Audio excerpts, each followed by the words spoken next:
Hello दोस्तों, welcome to सर्वम academy. तो कैसे हैं आप सभी? उम्मीद करते हैं कि बेहतर होंगे और बेहतरीन तरीके से आपकी तैयारी चल रही होगी। तो हम लोगों ने जो एक सीरीज को स्टार्ट करा था, the GS practice show chapter wise, और इसमें हम लोग जीएस के अलग अलग सब्जेक्ट से चैप्टर वाइज जो भी इंपॉर्टेंट क्वेश्चन बनते हैं उन सभी को यहाँ पर कर रहे थे। और हम लोगों ने हिस्ट्री से शुरुआत करी थी और इसमें हमारे 7 लेक्चर्स हो चुके हैं। तो अगर आपने वो लेक्चर्स नहीं देखे हैं तो ऊपर आई टैब पे क्लिक करके आप उसको देख सकते हैं, और उन सभी की लिंक मैंने डिस्क्रिप्शन बॉक्स में भी दे दी है।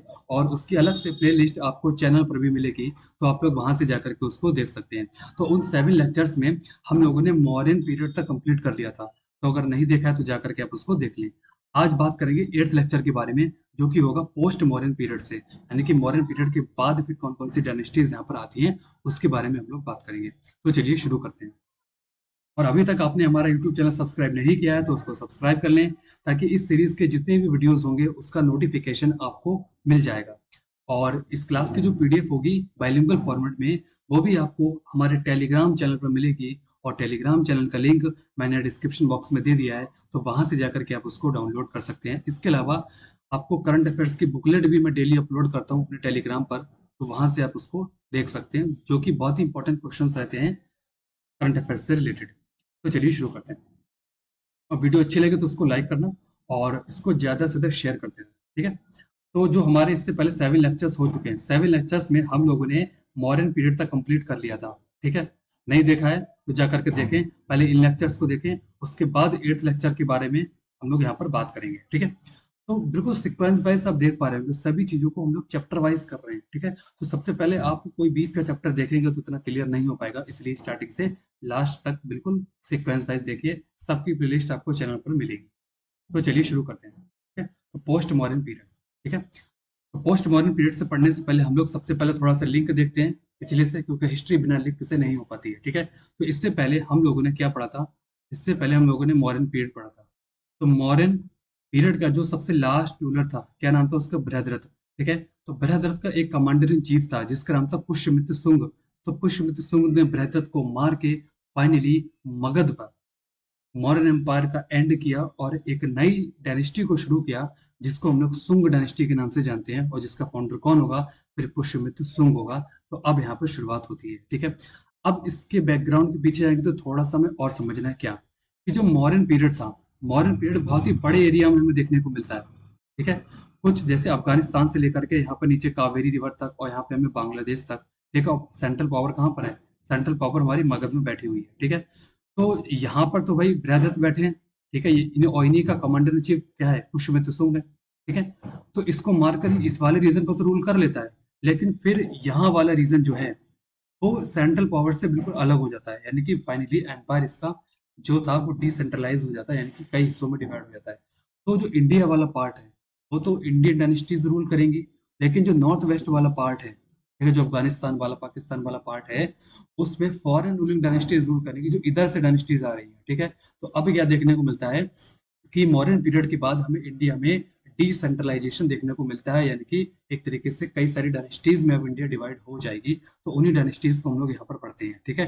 तो दो हमें डायनेस्टीज देखने को मिलती हैं, वो डायनेस्टीज जो कि हमारी इंडिजीनियस डायनेस्टीज थी, यानी कि स्वदेशी राजवंश थे, और दूसरी डायनेस्टीज हमारी फॉरेन रूलिंग डायनेस्टीज थी, यानी कि विदेशी राजवंश थे। अब होता क्या है एक्चुअल में, जब मॉडर्न एम्पायर खत्म होता है, ठीक है, तो जिसको जो एरिया मिलता है वो उसको कब्जा लेता है। जैसे कि जो इंडियन रूलर्स को मिलेगा वो अंदर वाला पार्ट कब्जा आएंगे, इसलिए इंडिया को इंडिजीनियस डायनेस्टीज मिलती हैं, ठीक है। अगर आप वेस्ट की बात करेंगे, नॉर्थ वेस्ट वाले पार्ट में, तो उसमें आपको देखने को मिलेगा कि जो बाहर की डायनेस्टीज हैं, जो इधर की डायनेस्टीज है ईरान इराक वाले रीजन की, वो इधर से अपना एम्पायर एक्सटेंड कर रही है, तो उनको इधर वाला रीजन मिल जाता है। तो इस तरीके से इंडिया अब दो पार्ट्स में डिवाइड होता हुआ चलेगा। अब उनके ऊपर कौन कौन सी डायनेस्टीज ने रूल करा है उसका एक छोटा सा इंट्रोडक्शन देख लेते हैं, और उनके फाउंडर। यहाँ से इस टेबल से बहुत सारे क्वेश्चन मिलेंगे, ठीक है। जैसे कि सबसे पहले सुंग डायनेस्टी देखने को मिलती है इंडिया वाले पार्ट में।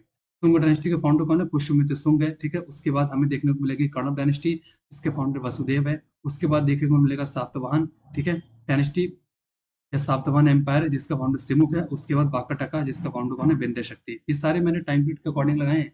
सबसे पहले सुंग आएगा, उसके बाद ही कणव आएगा, उसके बाद ही सातवाहन आएगा, उसके बाद ही वाकाटका आएगा, ठीक है। ये हो गई, ये तो हो गई भाई इंडिया वाले पार्ट में, जो कि बिहार वाले रीजन में रूल करेंगे।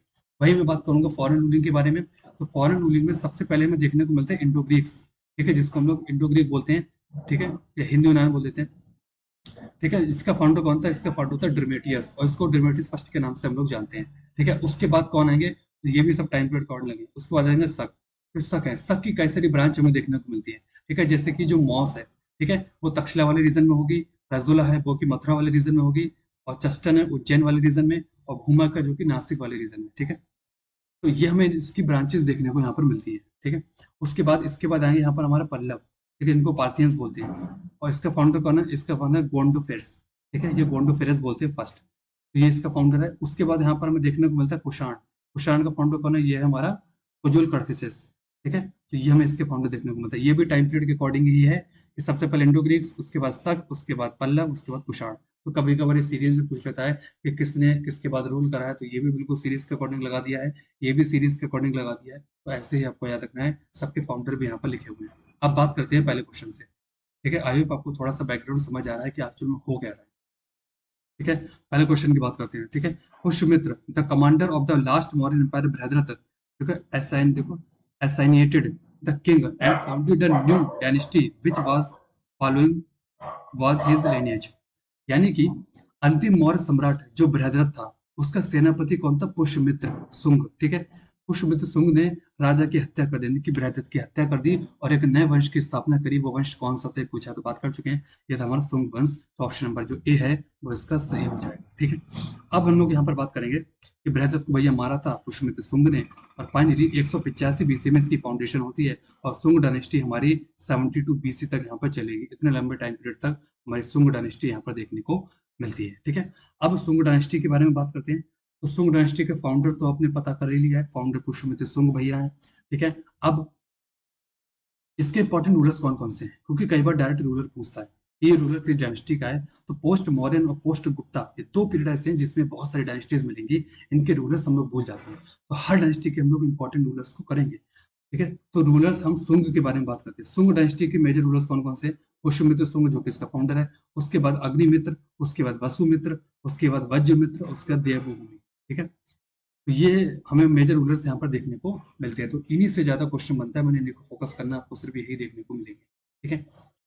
अगले की बात करते हैं कैपिटल ऑफ सोंग। सोंग की कैपिटल क्या थी? पाटलिपुत्र थी। ये तो होनी ही थी, क्योंकि जब भाई बृहद्रथ को मारेंगे तो उस टाइम भी कैपिटल पाटलिपुत्र ही रही होगी। तो हटा देंगे तो फाइनली सेंट्रल पावर तो अभी भी पाटलिपुत्र में ही है, तो वही हमारी क्या हो जाएगी? कैपिटल हो जाएगी सुंग की।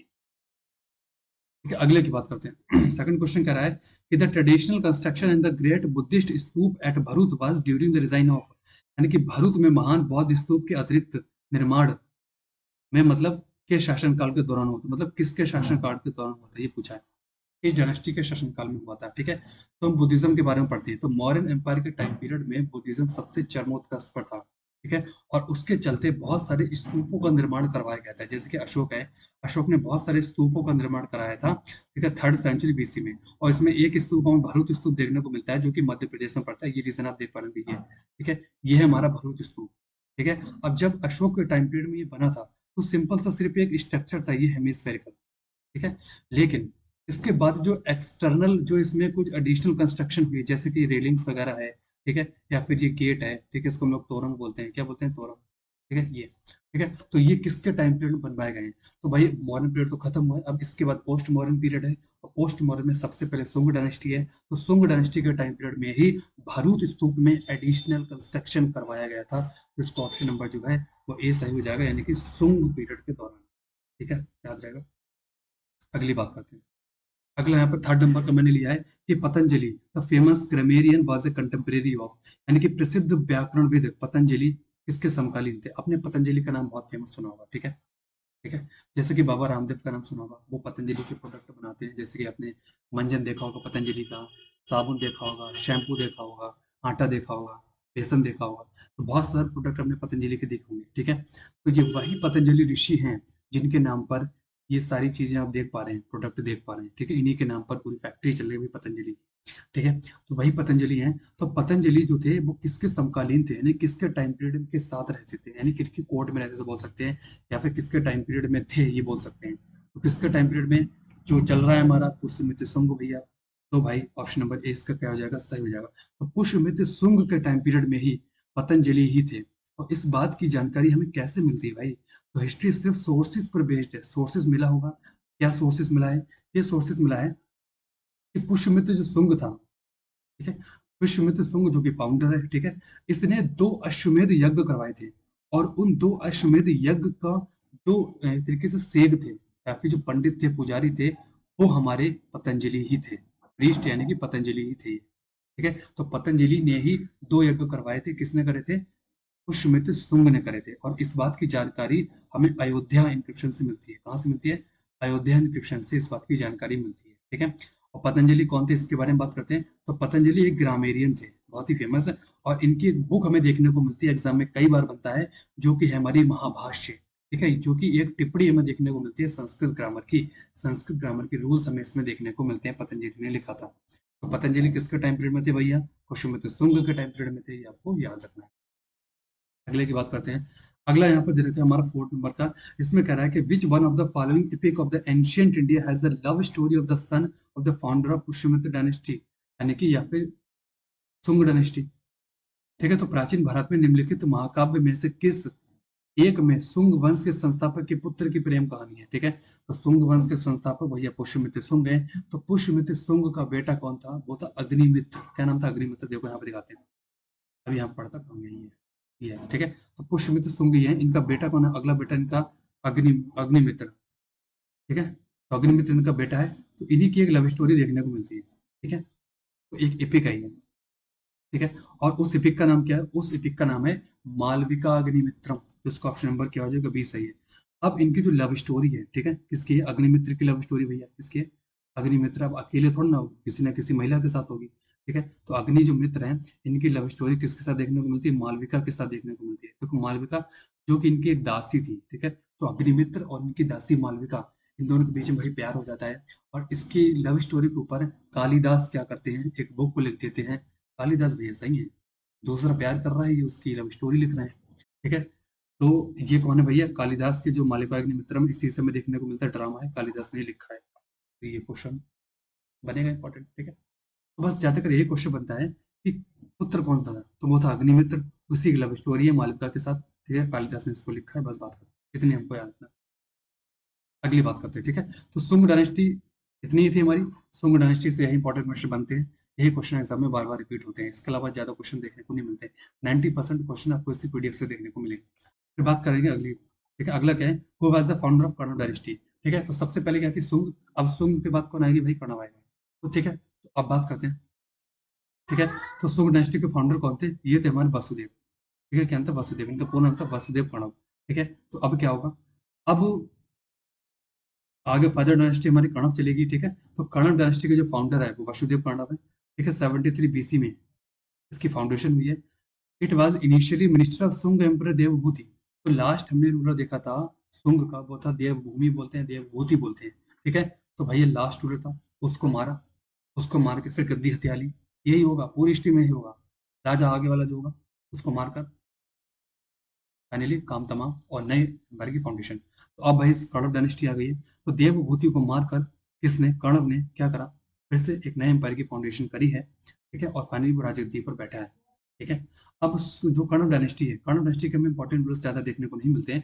आपको सिर्फ 2-3 रूलर ही याद देखने को मिलते हैं, जैसे कि सबसे पहले फाउंडर जो कि वासुदेव कणव है। इसके अलावा लास्ट रूलर आपको याद रखना है जो कि है सुशर्मन, ये इंपॉर्टेंट पूछ लेता है। इसके अलावा इसकी कैपिटल भी हमें पाटलिपुत्र में देखने को मिलती है। तो अभी तक कैपिटल पाटलिपुत्र में ही है, ठीक है। अगले की बात करते हैं, ठीक है। तो कणव से एक ही क्वेश्चन था इंपॉर्टेंट। अब कणव के बाद कौन आएगा? अब कणव के बाद आएंगे सातवाहन भैया। तो सातवाहन डायनेस्टी आएगी, ठीक है। आप क्वेश्चन 6 की बात करते हैं। For which of the following rulers एक ब्राह्मण हैज बीन यूज्ड, यानी कि निम्नलिखित शासकों में से किसके लिए एक ब्राह्मण का प्रयोग किया गया है? तो एक ब्राह्मण का जो प्रयोग है वो गौतमी पुत्र शातकर्णी के लिए किया गया है, यानी क्वेश्चन नंबर जो सी है वो इसका सही हो जाएगा, ठीक है। अब इसके बारे में थोड़ी सी बात करते हैं, ठीक है। तो हमें ना से एक इंक्रिप्शन देखने को मिलता है, क्या? एक इंक्रिप्शन देखने को मिलता है, और इस इंक्रिप्शन को किसने लिखा है? इस इंक्रिप्शन को गौतमी वलाश्री ने लिखा है, ठीक है। नासिक कहाँ पड़ता है? ये इंक्रिप्शन हमारा महाराष्ट्र वाले रीजन में देखने को मिलता है, ठीक है। और ये इंक्रिप्शन गौतमीपुत्र सातकर्णी की मदर ने लिखा है। उनकी मदर कौन है? ये है गौतमीपुत्र बलाश्री, ठीक है। तो गौतमीपुत्र बलाश्री इनकी मदर है। इन्होंने ही लिखा है एक इंक्रिप्शन के ऊपर, और अपनी जो पुत्र है, मतलब इनका जो पुत्र है, उन पुत्र के बारे में बहुत ही व्याख्या लिखी है, बहुत तारीफ करी है अपने पुत्र के बारे में। और अपने पुत्र को एक ब्राह्मण कहा गया, ये एकमात्र ऐसा ब्राह्मण है, ठीक है, जो कि पावरफुल है, ठीक है। तो ये बात देखने को मिलती है। इसके अलावा इसको बेजोड़ ब्राह्मण भी कहा गया है, ठीक है, यानी कि अनरिवेल्ड ब्राह्मण, यानी कि जिसको कोई तोड़ नहीं सकता, बहुत ही पावरफुल ब्राह्मण है, ठीक है। तो याद हो गया। अब यहाँ से तीन चार क्वेश्चन क्या मिले आपको, यहाँ से तीन चार क्वेश्चन हमें ये मिले हैं कि नासिक इंक्रिप्शन किसका है, तो गौतमीपुत्र सातकर्णी का है, ठीक है। नासिक कहाँ पड़ता है, महाराष्ट्र में पड़ता है। ये इंक्रिप्शन किसने लिखा है, तो इनकी माता गौतमीपुत्र बलाश्री ने लिखा है। और एक ब्राह्मण किसको बोला गया है, गौतमीपुत्र बलाश्री को बोला गया। एक ब्राह्मण किस इंक्रिप्शन में बोला गया है, तो नासिक इंक्रिप्शन बोला गया है। यही घुमा पाए तो क्वेश्चन बनते हैं, ठीक है। अगली बात करते हैं। अगला क्या है, सातवाहन डायनेस्टी। इसके फाउंडर कौन है, इसका फाउंडर सिमुक है। तो सिमुक आपको फाउंडर देखना है। और सबसे मेन रूलर कौन है, कि भैया हमारे गौतमीपुत्र सातकर्णी है, यही है, ठीक है। अगला क्या, हमारे कैपिटल, इनकी इनकी कैपिटल चेंज देखने को मिलती है। इनकी कैपिटल हमें प्रतिष्ठान देखने को मिलती है, जो कि महाराष्ट्र वाले रीजन मिलती है। क्योंकि इससे पहले डायनेस्टीज पड़ी थी, चाहे कणव हो गई, ठीक है, चाहे हमारी सुंग हो गई, ठीक है, वो डायनेस्टी की कैपिटल पाटलिपुत्र में थी। इनकी कैपिटल हमें देखने को मिलती है प्रतिष्ठान, ठीक है। ये बात आपको याद रखनी है। अगले की बात करते हैं। अगला यहाँ पर कह रहा है 7 नंबर का, कि the rulers of which dynasty started the practice of granting tax privileges to Brahmin and Buddhist Monks.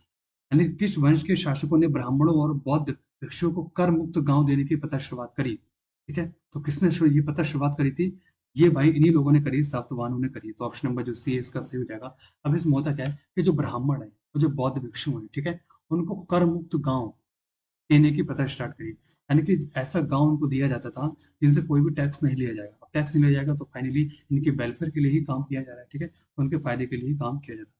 और इसका मेन उद्देश्य क्या था, मेन उद्देश्य यही था कि उनको एक तरीके से उनका समर्थन करना और उनके धर्म और जो बौद्धिक योगदान है उसको बढ़ावा देना, यानी उनको धर्म को बढ़ावा देना, या फिर उनकी प्रगति को, या फिर उनको बढ़ाना, प्रगति को बढ़ाना से बोल सकते हैं। तो यही दो मेजर रीजन देखने को मिलते हैं। तो हमको इतना इतना याद रखना है सिर्फ, कि टैक्स प्रिविलेजेस किस डायनेस्टी ने दिए थे, तो हमें सातवाहन डायनेस्टी ने दिए थे, याद रहेगा। अगले की बात करते हैं 8 वाला। इसमें कह रहा है कि इन विच लैंग्वेज यह गाथा Saptashati was by the king हल वाज रिटन। यानी कि राजा हल द्वारा, हल है यहाँ पे, ए नहीं बनेगा, ठीक है, राजा हल द्वारा गाथा सप्तसती किस भाषा में लिखी गई है। तो जो गाथा सप्तसती है, ये प्राकृत भाषा में लिखी गई थी। उसका ऑप्शन नंबर जो डी है वो सही हो जाएगा। अब ये था क्या, ठीक है। तो गाथा मतलब कोई गाथा रही होगी, कोई कहानी रही होगी। और सप्तसती का मतलब क्या होता है, सप्तसती का सिंपल सा मतलब होता है सप्तसती, यानी कि सप्त मतलब सात और सती मतलब 100, 700। तो एक ऐसी गाथा जिसमें हमें 700 वर्सेस यानी कि 700 छंद देखने को मिलते हैं। तो इसमें हमें 700 छंद देखने को मिलते हैं इस बुक में, ठीक है। इसलिए इसको हम लोग सप्त, इसकी इसलिए इसको हम लोग क्या बोलते हैं, सप्तसती के नाम से इसको हम लोग जानते हैं, ठीक है, प्राकृत भाषा में देखिए।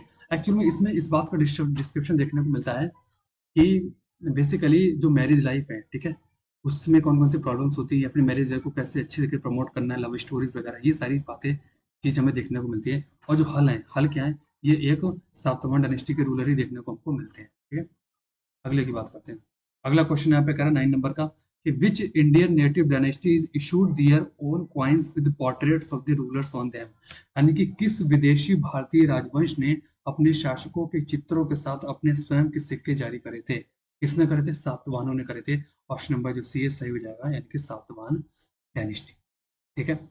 अब इन लोगों ने क्या करा था, कि इनके जो रूलर्स थे, इनके जो शासक थे ना, उनको सिक्कों के ऊपर इंस्क्राइब्ड कर दिया था। जैसे कि हम लोग आज के देखते हैं, आज की जो नोट है हमारे, ठीक है, करेंसी जो है नोट, 10 का नोट, 20 का नोट, 50 का नोट, इसके ऊपर में गांधी जी का चित्र देखने को मिलता है। ऐसे ही एंशियंट टाइम में ये लोग कॉइन्स के ऊपर, जो उस टाइम का राजा था, ठीक है, उसके हमें चित्र देखने को मिलता है। जैसे कि इस तरीके की ये कॉइन देखो, मैंने एग्जाम्पल लिया है, ये कॉइन आप देख पा रहे हैं, इस कॉइन के ऊपर आपको एक रूलर देखने को मिल रहा है, ठीक है, जो सातवाहन डायनेस्टी के हैं। तो इस तरीके के कॉइन्स सातवाहनों ने यहाँ पर चलाए थे, ठीक है।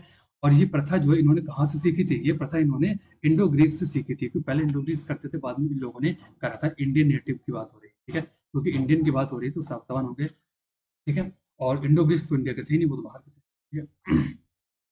अगले की बात करते हैं, ठीक है। अगला 10 नंबर का है, कि who was the founder of Vakataka dynasty in the 3rd century. यानी कि अब अगली डायनेस्टी आएगी हमारी वाकाटका डायनेस्टी, ठीक है। तो वाकाटका डायनेस्टी जो थी वो 3री शताब्दी में वाकाटका वंश का संस्थापक कौन था। तो वाकाटका का संस्थापक कौन था, वो था हमारे विंध्य शक्ति। ऑप्शन नंबर बी जो है वो उसका सही हो जाएगा। वाकाटका जो डायनेस्टी है, ठीक है, इसकी फाउंडेशन विंध्य शक्ति ने कब करी है, 255 एडी के आसपास यहाँ पर करी है। और इसका जो रूलिंग पीरियड है विंध्य शक्ति का, 255 से लेकर के 275 तक हमें यहाँ पर देखने को मिलता है। और इसका वास्तविक नेम पूछ लेता है, इसका रियल नेम क्या था, विरुद्ध इसका रियल नेम था। ये क्वेश्चन इंपॉर्टेंट है, एग्जाम में पूछा जा सकता है, ठीक है। अब इस डायनेस्टी के हमें कुछ इंपॉर्टेंट रूलर्स मिलते हैं, उसको हम लोग यहाँ पर करते हैं, एग्जाम में पूछा जाता है। तो इंपॉर्टेंट रूलर्स की बात करते हैं, जैसे कि विंध्य शक्ति हो गया, प्रवर सेन फर्स्ट हो गए, ठीक है, इसके अलावा रुद्रसेन फर्स्ट हो गए, पृथ्वी सेन फर्स्ट हो गए, रुद्रसेन सेकंड होगा, प्रवर सेन सेकंड होगा। ये मेजर रूलर्स हैं, इन्हीं को आपको पढ़ना है, ठीक है। इन्हीं से बहुत सारे क्वेश्चन बनते हैं। अगले क्वेश्चन की बात करते हैं। अगला क्वेश्चन यहाँ पे 11 नंबर का है कि the Vakataka dynasty was directly related to which Gupta emperor, यानी कि वाकाटका वंश का सीधा संबंध किस गुप्त सम्राट से है। तो इसके बाद हम लोग गुप्ता पीरियड पढ़ेंगे, ठीक है। तो गुप्ता पीरियड के एक रूलर हमें देखने को मिलते हैं चंद्रगुप्त सेकंड, ठीक है, चंद्रगुप्त सेकंड। इनको हम लोग चंद्रगुप्त सेकंड विक्रमादित्य के नाम से भी हम लोग जानते हैं, ठीक है। तो चंद्रगुप्त मौर्य की एक बेटी थी जिनका नाम क्या था, जिनका नाम था प्रभावती गुप्त। तो चंद्रगुप्त मौर्य, सॉरी, चंद्रगुप्त सेकंड की बेटी थी जिनका नाम था प्रभावती गुप्त। तो प्रभावती गुप्त की शादी इसी वाकाटका डायनेस्टी के एक राजा के साथ करी जाती है, उसका नाम था रुद्रसेन सेकंड। कहाँ का भैया, ये है रुद्रसेन सेकंड का, रुद्रसेन सेकंड ये है, रुद्रसेन सेकंड, ठीक है। तो रुद्रसेन सेकंड के साथ इनकी शादी करी जाती है इनडायरेक्टली। चंद्रगुप्त मौर्य के दामाद है कौन, रुद्रसेन सेकंड, जो कि वाकाटका डायनेस्टी से थे, ठीक है। तो वाकाटका डायनेस्टी का संबंध किस गुप्त रूलर से था, तो चंद्रगुप्त सेकंड विक्रमादित्य के साथ था, ठीक है। आई होप आपको याद रहेगा ये, ठीक। चंद्रगुप्त सेकंड के साथ था, ठीक है। कोई डॉटर थी, तो यहाँ से क्वेश्चन क्या बनेगा कि वाकाटका डायनेस्टी किस डायनेस्टी के साथ रिलेट करती है, गुप्ता डायनेस्टी के साथ। या गुप्ता डायनेस्टी किसके साथ रिलेट करती है, वाकाटका डायनेस्टी के साथ, ठीक है। किस रूलर के साथ शादी करी थी, तो रुद्रसेन सेकंड के साथ, ठीक है। और उनकी बेटी का नाम क्या था, तो वही प्रभावती गुप्त था, ये आपको याद रखना, ठीक है। अगले की बात करते हैं 12 नंबर का। इसमें कह रहा है कि after the death of Pravarasena in which ruling branches did the Vakataka kingdom divide, ठीक है। तो हमें प्रवरसेन एक रूलर देखने को मिलते हैं, ठीक है, अभी बात करी थी मैं। तो प्रवरसेन रूलर हमें इस वंश के देखने को मिलते हैं, उनकी डेथ के बाद फाइनली जो वाकाटका किंगडम है वो दो ब्रांचेस में यहाँ पर डिवाइड हो जाता है। एक ब्रांच का नाम होता है यहाँ पर नंदीवर्धन, क्या होता है, नंदीवर्धन। तो एक ब्रांच का नाम होता है नंदीवर्धन, और दूसरी ब्रांच का नाम यहाँ पर होता है हमारा वत्स गुल्मा, या फिर वत्स गुल्म बोलते हैं, नंदीवर्धन वत्स गुल्म। ये दो ब्रांचेस हमें इसकी देखने को मिलती है। नंदीवर्धन जो ब्रांच है उसको कौन लीड करेगा, उसको रुद्रसेन फर्स्ट जो है वो नंदीवर्धन ब्रांच को लीड करेंगे। और जो सर्वसेन है, ठीक है, वो हमारे वत्स गुल्म जो ब्रांच है उसको रिलेट करेंगे। तो दोनों ही ब्रांचेस में टूटा था, तो इसका आंसर सी सही होगा, यानी कि बोथ ए एंड बी, ठीक है। आई होप को समझ आएगा। तो इस टाइम पीरियड तक आते आते वाकाटका किंगडम दो ब्रांचेस में टूट रहा है, ठीक है। एक हमारा जो है वो नंदीवर्धन है, दूसरा यहाँ पर वत्स गुल्मा है, ठीक है। तो ये आपको याद रखना है। अगले की बात करते हैं। अगला यहाँ पर कह रहा है हमारा 13 नंबर का। इसमें कह रहा है कि विच वाकाटका किंग कंपोज्ड अ प्राकृत काव्य ग्लोरीफाई राम, यानी कि किस वाकाटका किंग ने, ठीक है, एक काव्य की रचना की जो कि राम की महिमा का बखान करता है, ठीक है। तो किसने करी थी, ये करी थी प्रवर सेन सेकंड ने। उसका ऑप्शन नंबर डी सही होगा, ठीक है। अब जो प्रवर सेन है, ठीक है, वो तो भगवान शिव को ज्यादा मानता है, यानी कि शैव उपासक है, लेकिन फिर भी उसने भगवान राम की कथा को ग्लोरीफाई करा है, ठीक है। यानी कि जो भगवान राम की जो लंका की यात्रा है, ठीक है, और रावण पर उनकी जो विजय है, उस महाकाव्य को एक कहानी के रूप में उसका महिमा खंडन किया, यानी कि उसकी बहुत सारी व्याख्या करी है, तारीफ करी है, ठीक है। अब ये क्यों करा है भाई, ठीक है, तो ये करा है ताकि फाइनली जो साहित्यिक उपलब्धियां हैं उसको बढ़ाया जा सके, ताकि सोर्सेज बढ़ सके। बुक लिखेगा तो लिटरेरी सोर्सेज तो बढ़ेंगे ही बढ़ेंगे, ठीक है। और इस काव्य को हम लोग नाम से जानते हैं, वो है सेतुबंध और रावण वहां, ठीक है, दो नाम से इसको जानते हैं, जो कि प्राकृत काव्य था, प्राकृत लैंग्वेज में था, ठीक है, वो आपको समझ आया होगा। अगले की बात करते हैं 14 नंबर का। इसमें कह रहा है कि in which of the following caves is the painting named Padmapani Bodhisattva found, यानी कि पद्म पाणि बोधिसत्व जो है वो किस में हमें देखने को मिलती है, ठीक है, एक मिनट। तो इसमें ये कह रहा है कि बोधिसत्व की जो पेंटिंग है, यानी कि एक्चुअल में पद्म पाणि बोधिसत्व की जो पेंटिंग है वो किस केव नंबर में मिलती है, ठीक है, अजंता के केव्स में, ठीक है। तो सबसे पहले हम बात करेंगे पद्म पाणि बोधिसत्व का मतलब क्या होता है। पद्म पाणि मतलब एक ऐसा व्यक्ति जो हाथ में कमल लिए हुए है, जैसे कि आप देख पा रहे होंगे ये जो पेंटिंग है, एक हाथ में यहाँ पे कमल देखने को आपको मिल रहा होगा, ठीक है। बोधिसत्व, तो पद्म पाणि बोधिसत्व एक ऐसे व्यक्ति को बोलते हैं बुद्धिज्म में, जो कि बौद्ध धर्म में जो लोग हैं उनकी मोक्ष प्राप्ति के लिए, ठीक है, उनकी हेल्प करता है या फिर उनको टीचिंग्स प्रोवाइड कराता है। ऐसे व्यक्ति को यहाँ पे बोधिसत्व बोला गया है, ठीक है। तो ये बात याद रखनी है। तो इनकी जो पेंटिंग है वो पेंटिंग हमें अजंता केव से मिली है। अब अजंता केव्स कहाँ पड़ती है, अजंता केव्स हमारी महाराष्ट्र वाले रीजन में पड़ती है, औरंगाबाद डिस्ट्रिक्ट में, ठीक है। तो महाराष्ट्र वाले रीजन में भाई ये पड़ती है। तो टोटल अजंता केव्स हमारी 29 देखने को मिलती है, और ये बुद्धिस्ट से रिलेट करती है, ठीक है। ये बुद्धिस्ट केव्स हैं, और इसमें से जो फर्स्ट नंबर की केव है, केव नंबर 1, ठीक है, इसमें ही हमें पद्मपाणि बोधिसत्व की पेंटिंग देखने को मिलती है। जैसे कि इमेज देख रहे हैं आप लोग, ये पेंटिंग हमें वहां से देखने को मिली है, ठीक है। अजंता की गुफा में बुद्धिज्म से ज्यादा रिलेट करती है। और जो केव नंबर फर्स्ट है, इसी केव की बात हो रही है, ये किसके द्वारा बनवाई गई थी? तो ये हमें यहाँ पे किंग हरिसेन देखने को मिलते हैं, जो कि बाकाटका डायनेस्टी के थे। तो इसमें हमें देखने को मिलते हैं, ठीक है। तो ये मैंने बाकाटका डायनेस्टी से ही इसमें डाल दिया। तो मेनली हमको यही याद रखना है कि पद्म पाणि बोधिसत्व की पेंटिंग हमको केव नंबर 1 से मिलती है, ठीक है। टोटल केव्स 29 है, बुद्धिस्ट को बिलोंग करती है, महाराष्ट्र रीजन में मिलती है, ठीक है। अगले की बात करते हैं, 50 नंबर का। इसमें कह रहा है, consider the following statements regarding the Indo Greeks, ठीक है। अब देखो, जो इंडियन डायनेस्टीज थी हमारी, वो सारी खत्म हो चुकी है। अब बात करेंगे फॉरेन रूलिंग डायनेस्टीज, ठीक है। यानी कि अब इंडिया के नॉर्थ वेस्ट वाले पार्ट से लोग आएंगे और वहां पर रूल करेंगे, ठीक है। तो उनमें कौन कौन सी डायनेस्टी शामिल है, आइए बात करते हैं, ठीक है। तो सबसे पहले तो इंडो ग्रीक्स आए थे, तो सबसे पहले क्वेश्चन मैंने इंडो ग्रीक्स से ही लिया है, ठीक है। इसमें कह रहा है कि consider the following statement regarding the Indo Greeks, यानी कि इंडो यूनानी जो थे, यानी कि इंडो ग्रीक जो थे, उनके बारे में कौन सा कथन सही है, ठीक है। तो इसके बारे में बात करते हैं। तो इसमें सबसे पहले की बात करते हैं, इसमें कह रहा है most celebrated Indo Greek ruler was Menander, यानी कि सबसे प्रसिद्ध इंडो ग्रीक शासक मिनांडर था। हाँ बिल्कुल सही बात है। मिनांडर जो था बहुत ही फेमस रूलर था, ठीक है। इसको हम लोग मिलिंद के नाम से भी जानते हैं, ठीक है। मिलिंद के नाम से भी जानते हैं, ठीक है। तो सबसे फेमस रूलर हमें मिनांडर ही देखने को मिलता है, ये बात आपको याद रखनी है। ये तो बिल्कुल सही है, ठीक है। Menander has been identified with the king Milinda mentioned in the famous Buddhist state Milinda Panha, ठीक है। हाँ ये भी बात बिल्कुल सही है, ठीक है। एक्चुअल में इस क्वेश्चन को हम लोग कर चुके हैं। ये जो मिलिंद पनाह बुक है, ये आपको हम बुद्धिज्म में बात कर चुके हैं, ठीक है। मिलिंद पनाह एक बुक है जिसमें हमें दो लोगों के बीच में एक मतलब एक तरीके से डायलॉग्स देखने को मिलते हैं। एक तरफ नागसेन है, कौन है? नागसेन है। और दूसरी तरफ मिनांडर है, जिसको हम लोग मिलिंद भी बोलते हैं। तो मिनांडर इंडो ग्रीक है और नागसेन बौद्ध भिक्षु है। तो इन दोनों के बीच में बुद्धिज्म से रिलेटेड बहुत सारे वाद विवाद होता है, ठीक है। बहुत सारे क्वेश्चन जो मिनांडर पूछते हैं नागसेन से बुद्धिज्म के बारे में, और नागसेन हर क्वेश्चन का सही सही आंसर देते हैं। और तभी बौद्ध धर्म से प्रभावित होकर जो मिलिंद है वो बौद्ध धर्म को अपना लेते हैं। देखो इस बात का उल्लेख हमें मिलिंद पनाह से देखने को मिलता है। तो इसका जो सेकंड स्टेटमेंट है वो भी सही है।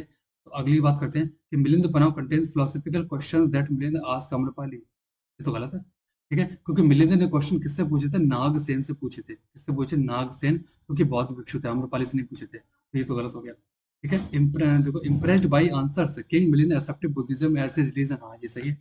अभी बात कर ही ली हमने कि जो किंग मिलिंद ने नागसेन से प्रभावित होकर फाइनली बौद्ध धर्म को अपना लिया था, ये भी सही है। इसका ऑप्शन 1, सेकंड और 4 सही होगा, यानी कि 1, 2 का 4, यानी कि ऑप्शन नंबर बी इसका सही होगा, ठीक है। ये सारी बातें मैंने यहाँ पे लिख दी है, ठीक है। अब इंडो ग्रीक्स से यहाँ पे 2-3 फैक्ट बनते हैं, उसको कवर करते हैं। तो इंडो ग्रीक्स वो पहले रूलर्स थे जिन्होंने गोल्ड कॉइन्स को इंडिया में इशू करा था। ये जो क्वेश्चन बन जाएगा कि first to issue gold coins in India, वो हमारे इंडो ग्रीक्स ही थे, याद रखना है। इसके अलावा वो पहला इंडो ग्रीक रूलर कौन था जिसने सबसे पहले इंडिया के ऊपर इन्वेड करा था, आक्रमण करा था? वो हमारा ट्रिमेटिस फर्स्ट था, याद रहेगा, ठीक है। 2 फैक्ट यहाँ से बनते हैं। अगले की बात करते हैं। इसमें कह रहा है 60 नंबर का कि who among the following rulers had Heliodorus as an ambassador from Indo Greek ruler in his court, यानी कि निम्नलिखित शासकों में से किसने अपने दरबार में हेलियोडोरस को इंडो ग्रीक शासक के राजदूत के रूप में रखा था? इनडायरेक्टली इसमें ये पूछ रहा है हेलियोडोरस के बारे में बात हो रही है। तो हेलियोडोरस जो था वो एक इंडो ग्रीक रूलर थे, ठीक है, उनका एम्बेसडर था, ठीक है। तो किसका एम्बेसडर था? तो वो था यहाँ पर हमारा एंटियाक्लीस, ठीक है। एंटियाक्लीस एक रूलर थे, ठीक है। एंटिक्लीज इसको बोल देते हैं, या फिर यहाँ पे एंटिया साइडस भी बोलते हैं, एंटिया साइडस भी बोल देते हैं, या फिर इसको एंटिक्लीज बोल देते हैं, ठीक है। तो ये एक इंडो ग्रीक रूलर थे जो कि तक्षशिला वाले रीजन पर रूल कर रहे हैं लगभग 113 बीसी के आसपास, ठीक है। तो ये क्या करते हैं, ये एक एम्बेसडर जिसका नाम है हेलियोडोरस, हेलियोडोरस को भेजते हैं, कहाँ? इंडिया भेजते हैं। और उस टाइम पे इंडिया पे कौन चल रहा है? सुंग डायनेस्टी चल रही है, ठीक है। सुंग डायनेस्टी का जो लगभग लास्ट ही एंड में रूलर देखने को मिलता है जिसका नाम है भागभद्र, ठीक है, भागभद्र। तो भागभद्र हमें देखने को मिलते हैं, तो भागभद्र के दरबार में ही आते हैं, तो ऑप्शन नंबर इसका सही हो जाएगा, ठीक है। तो भागभद्र भाई यहाँ पर देखने को मिलता है, एंटिक्लीज इसको भेजते हैं, ठीक है। तो भागभद्र क्या हो जाएगा? सही इसका आंसर हो जाएगा, ठीक है। एक्चुअल में भागभद्र आपको याद रखना है, यहाँ पे सुंग डायनेस्टी से इतना रिलेट नहीं करना है, आपको भागभद्र याद रखना है, ठीक है। अगले की बात करते हैं। अगला यहाँ पर हमारा हेलियोडोरस का।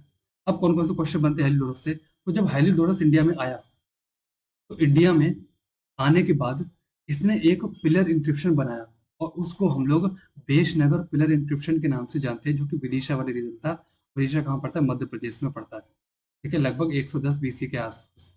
और ये जो पिलर है, ठीक है, इस पिलर के ऊपर हमें गरुड़ के एक तरीके से कुछ एविडेंस देखने को मिलते हैं। जो गरुड़ जो पक्षी होता है, उसके एविडेंस देखने को मिलते हैं। इसलिए कभी कभी इसको हम लोग देखो गरुड़ पिलर इंक्रिप्शन के नाम से भी जानते हैं इसको। ठीक है, और ये भगवान विष्णु या कृष्ण या वासुदेव को समर्पित है, ये भी आपको याद रखना है।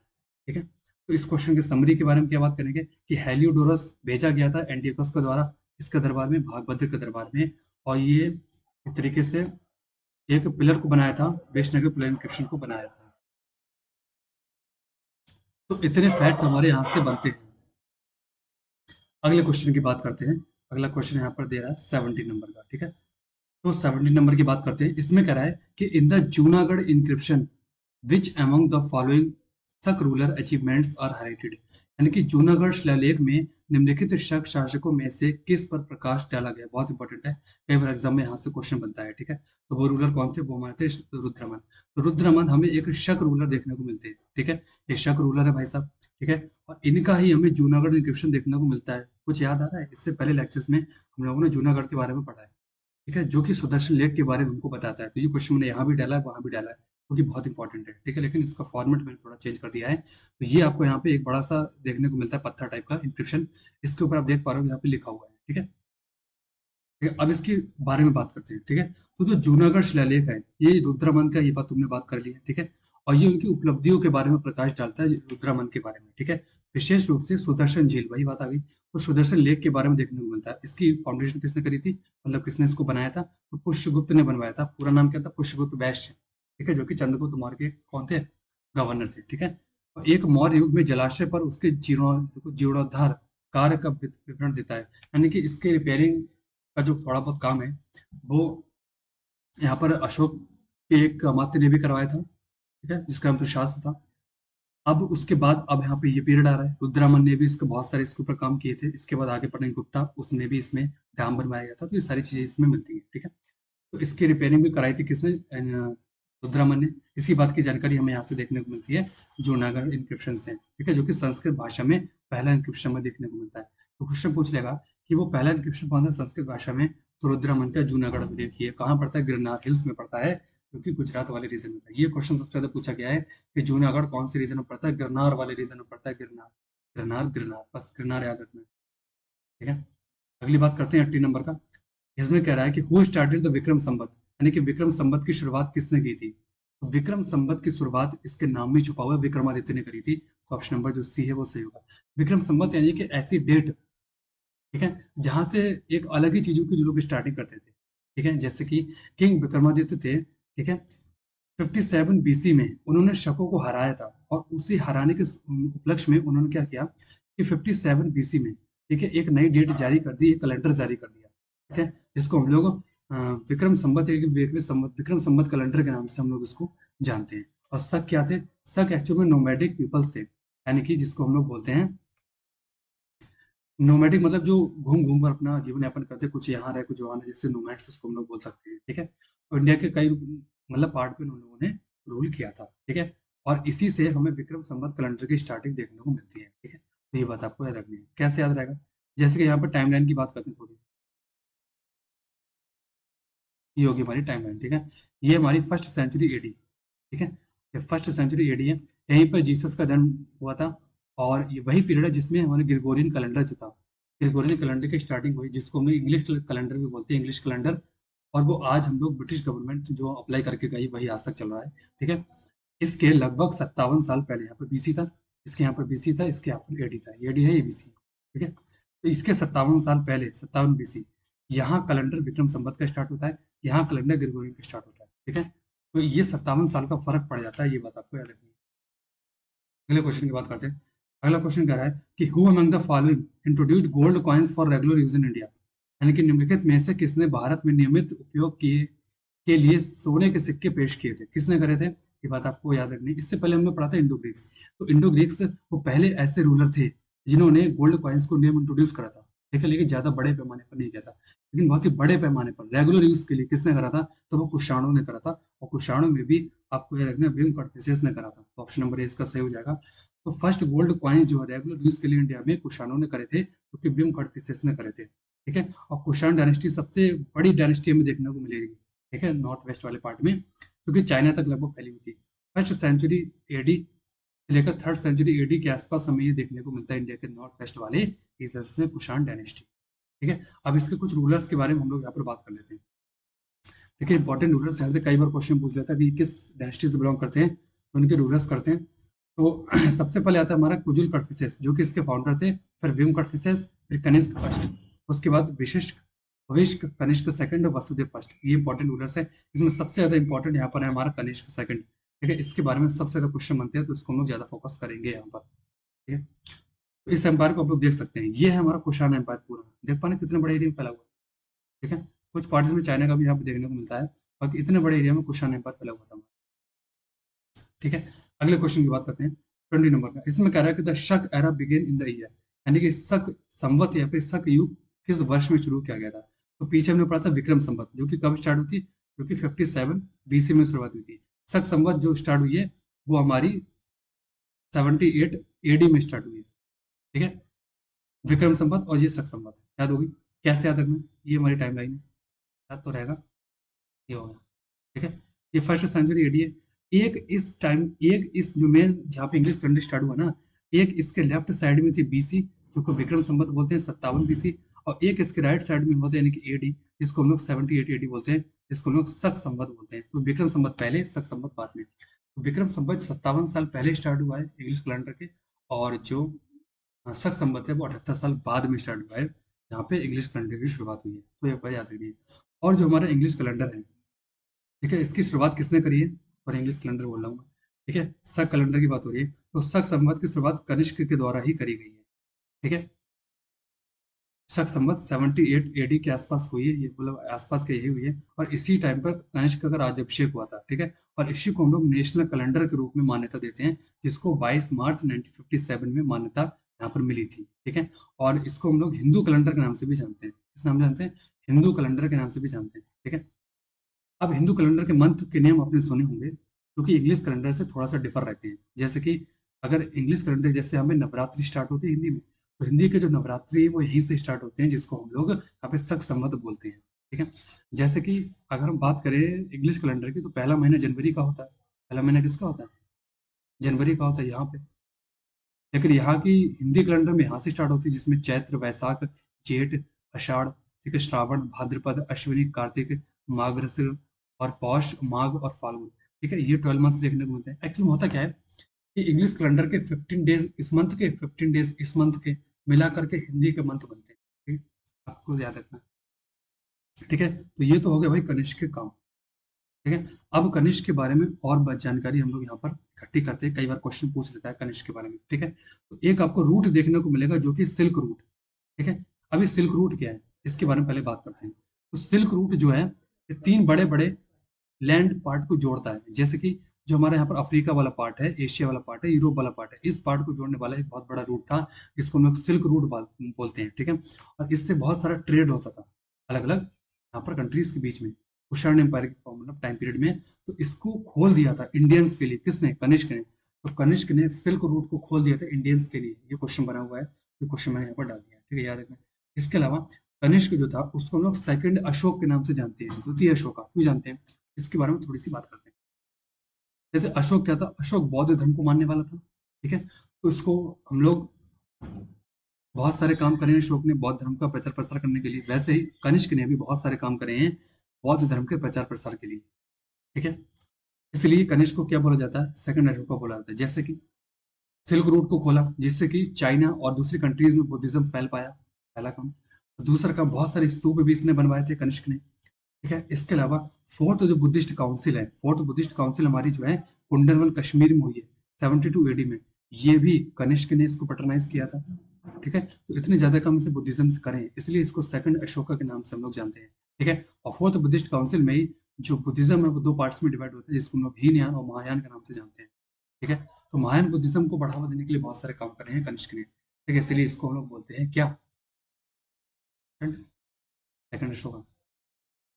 ठीक है, अगली बात करते हैं। अगला हमारा यहाँ पर 21 नंबर का है, इसमें कह रहा है which of the following was not the scholar in the court of Kanishka, यानी कि निम्नलिखित में से कौन कनिष्क के दरबार में विद्वान विद्वान नहीं कौन थे, मतलब विद्वान नहीं थे। इसमें इंडायरेक्टली ये पूछा है कि कनिष्क के दरबार में हमें कुछ फेमस स्कॉलर्स देखने को मिलते हैं जो कि अपने अपने फील्ड में पारंगत है, बहुत अच्छे अच्छे टेक्स्ट की बहुत अच्छी अच्छी नॉलेज को उन्होंने दिया है। ठीक है, तो इनमें से कौन से नहीं थे उनके दरबार में। ठीक है, तो जो जो उनके दरबार में थे सबसे पहले उनको हम लोग यहाँ पर पढ़ते हैं, उसके बाद हम लोग बात करते हैं बाद में। ठीक है, इस क्वेश्चन का आंसर की तो सबसे पहले हमें देखने को मिलता है चरक, नाम आपने सुना होगा। इनको हम लोग फादर ऑफ सर्जरी के नाम से जानते हैं, सॉरी सर्जरी बोल रहा हूँ, सर्जरी को शुश्रूषा है, फादर ऑफ आयुर्वेद। तो फादर ऑफ आयुर्वेद कौन है, हमारे चरक है। और इन्होंने बहुत ही फेमस बुक लिखी जिसको हम लोग चरक संहिता के नाम से जानते हैं। ठीक है, उसके बाद है सुश्रुत, जो कि फादर ऑफ सर्जरी थे। ठीक है, सर्जरी के पिता। और इन्होंने सुश्रुत संहिता लिखा है, बुक लिखी है जिसमें सर्जरी के बारे में हमें इंफॉर्मेशन देखने को मिलती है। ठीक है, अगला क्या है, अश्वघोष। ये रॉयल पोएट थे अश्वघोष, शाही कवि, क्योंकि बुद्ध चरित्र, इन्होंने बुद्ध चरित्र की रचना करी है। ठीक है, उसके बाद नागार्जुन, जिनको हम लोग इंडियन आइंस्टीन के नाम से भी जानते हैं, नागार्जुन। ठीक है, इन्होंने क्या लिखा है, इन्होंने प्रज्ञा पारमिता सूत्र, इस बुक को लिखा है, बहुत ही फेमस बुक है नागार्जुन की। ठीक है, नागार्जुन वही है जिन्होंने शून्यवाद और इस तरीके से, ये नागार्जुन नाम सुना होगा आपने, शून्यवाद के प्रोपाउंडर जो थे। ठीक है, अगला क्या, वसुमित्र। वसुमित्र वही हैं जिन्होंने कनिष्क के साथ मिलकर प्रेसिडेंट, मतलब ये प्रेसिडेंट थे किसके, फोर्थ बुद्धिस्ट काउंसिल के, जो कि महाविभास, इनकी एक बुक है। ठीक है, अगला है हमारा, ये था हमारा मथार। मथार जो थे वो इंटेलिजेंट मिनिस्टर थे, खुफिया मंत्री थे। ठीक है, तो ये मेजर हमें देखने को मिलते हैं दरबार दरबार में रहने वाले। क्वेश्चन पूछा है, ये ऐसा क्वेश्चन पूछ सकता है कि सुशोस्त्र किसके टाइम पीरियड में थे, कनिष्क के। चर्क किसके टाइम पीरियड में थे, कनिष्क के। ठीक है, अश्वघोष किसके टाइम पीरियड में, कनिष्क के। तो ये सारे क्या है, इसके टाइम पीरियड में है। ठीक है, सबकी बुक्स हो गई। अब ऑप्शन की ओर बात करते हैं। ठीक है, देखो चरक भी थे, सुशोस्त्र भी थे, अश्वघोष भी थे, ये थे, अमर सिंह नहीं थे। ऑप्शन नंबर सी इसका सही हो जाएगा। ठीक है, अगले क्वेश्चन की बात करते हैं, और शायद लास्ट ही क्वेश्चन है 22 नंबर का। ठीक है, बहुत इंपॉर्टेंट क्वेश्चन है, इस क्वेश्चन से आपको इतने ज्यादा क्वेश्चन बनेंगे, आइए बात करते हैं। तो सबसे पहले कह रहा है the greatest development in the Kushan period was in the field of, यानी कि कुषाणों के टाइम पीरियड में सबसे ज्यादा एक तरीके से जो विकास है वो किस क्षेत्र में हुआ है, तो कला के क्षेत्र में हुआ है, आर्ट के क्षेत्र में हुआ है। तो ऑप्शन नंबर बी सही हो जाएगा। कला का क्षेत्र बोले तो, कला का क्षेत्र बोले तो यहाँ पर बहुत सारी यहाँ पर मूर्तियां बनाई गई थी, स्कल्पचर्स बनाए गए थे। ठीक है, बुद्धिज्म के या फिर दूसरे रिलीजन के, तो ये सबसे ज्यादा कनिष्क के टाइम पीरियड में देखने को मिलता है। ठीक है, और जितनी भी स्कल्पचर्स हैं, जितनी भी मूर्तियां हैं, उसको हम लोग 3 कैटेगरी में डिवाइड करके पढ़ते हैं, यानी कि 3 शैलियों में उनको बनाया गया था। ठीक है, जिसको हम लोग गांधार शैली क्या बोलते हैं, जिसको हम लोग क्या बोलते हैं, जिसको हम लोग सबसे पहले गांधार शैली, जैसे कि ये मूर्ति आप देख पा रहे हैं। ठीक है, जैसे कि ये गांधार शैली में बनाई हुई मूर्ति है। उसके बाद मथुरा शैली। ठीक है, उसके बाद थर्ड क्या है, अमरावती शैली। ठीक है, अमरावती शैली। ठीक है, तो गांधार शैली, मथुरा शैली, अमरावती शैली। ठीक है, ये इमेजेस आप देख पा रहे हो यहाँ पे। ठीक है, तो ये इमेजेस हैं जो कि इन शैलियों में बनाई गई हैं। अब इन इमेजेस की खास बात क्या है, इन शैलियों को किसने शुरुआत करा है, किस चीज से मिलकर ये मूर्तियां बनी होती थी, किस किस रीजन्स में ये हमें देखने को मिलती हैं, तो सभी हम लोग एक टेबल के हेल्प से पढ़ेंगे, सही बात करते हैं। ठीक है, तो इन तीनों को मैंने डिफरेंस की फॉर्म में अरेंज कर लिया है, इस टेबल से सब कुछ क्लियर हो जाएगा। तो सबसे पहले स्कूल्स कौन कौन से थे, सबसे पहले गांधार, उसके बाद मथुरा, उसके बाद अमरावती। ठीक है, सबसे पहले हम बात करेंगे इसके इन्फ्लुएंस के बारे में, यानी कि ये शैली जो थी वो किससे प्रभावित थी।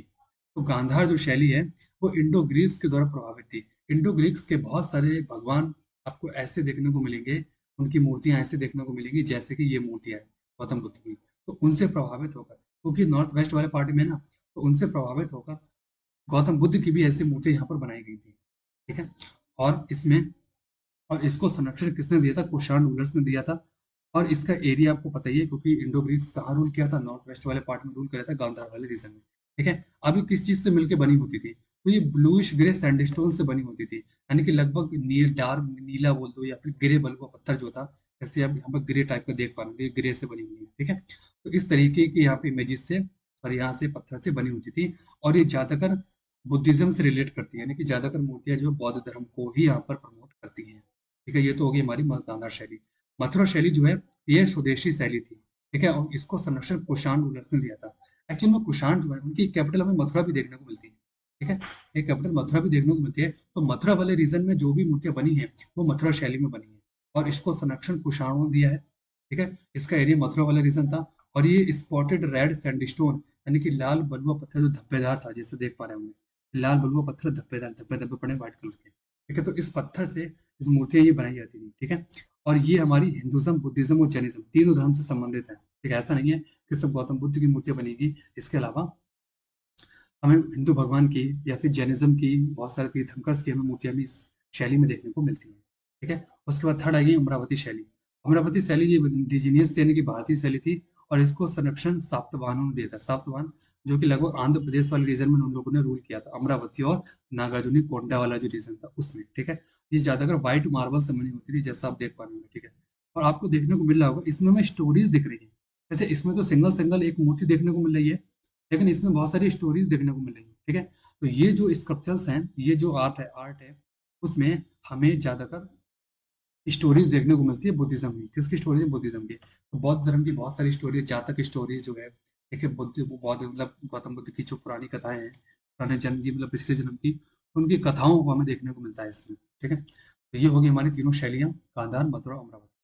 तो आई होप आपको समझ आया होगा। तो ये हमारा पोस्ट मॉडर्न पीरियड भी खत्म होता है। अब अगले लेक्चर में हम लोग गुप्ता पीरियड के बारे में बात करेंगे, ठीक है। बाकी मैंने यहाँ पर कुछ सोशल क्यूआर से लिंक्स लगाए हैं, इनको क्लिक करके स्कैन करके आप लोग डायरेक्ट पेज पर पहुंच सकते हैं और हमसे जुड़ सकते हैं, और ऐसी सीरीज हम लोग कंटिन्यू करेंगे, ठीक है। और अभी तक आपने हमारे यूट्यूब चैनल सब्सक्राइब नहीं कराया तो उसको सब्सक्राइब कर लें, बेल आइकन को प्रेस कर दें, ठीक है, ताकि जितने भी इस वीडियो आएंगी इस सीरीज की, उसका नोटिफिकेशन आपको मिलता रहेगा। बाकी ज़्यादा से ज़्यादा शेयर करते रहे। मिलते हैं अगले लेक्चर में। Thank you.